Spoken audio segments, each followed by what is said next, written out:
और कुछ बात इंसदाद तजावुजात ऑपरेशन की। कराची के इलाके सदर में तजावुजात पर कायम जुबली मार्केट नाले में धंस गई। हादसे में 11 दुकानों को नुकसान पहुंचा। दुकानदार अपनी जिंदगी भर की जमा पूंजी और रोजगार से महरूम हो गए। असिस्टेंट कमिश्नर का कहना है जरूरत पड़ी तो मार्केट मिसमार कर देंगे। कराची के इलाके सदर में नाले पर कायम जुबली मार्केट बैठ गई। KMC नाले पर कायम मार्केट की 11 दुकानें नाले की नजर हो गईं। दुकानों में मौजूद लाखों का सामान भी नाला बुर्द हो गया।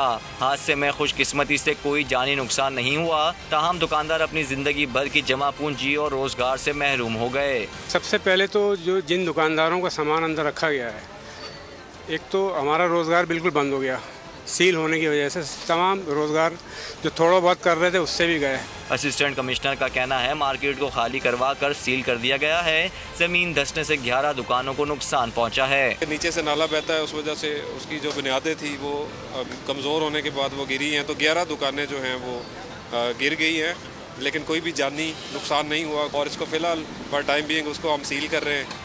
सीनियर डायरेक्टर म्यूनिसिपल सर्विस ने भी हादसे के मकाम का जायजा लिया और कहा टेक्निकल टीम्स पहुंचकर जगह का मुआयना करेंगी। जरूरत पड़ी तो मार्केट को मिसमार कर देंगे। हमें इत्तला मिली है तो मैंने फ़ौरन पहले तो अपनी टीम को एक्टिवेट किया है, लेकिन बहरहाल ये है कि उसको हम लोग टेक्निकल असिस्टेंस के तहत कोशिश करेंगे कि कोई नुकसान ना हो। सदर में कायम जुबली मार्केट में 300 से ज़ायद दुकानें हैं, जहां इलेक्ट्रॉनिक्स के अलावा ज़्यादातर ख़वातीन के मलबूसात फ़रोख्त किए जाते हैं।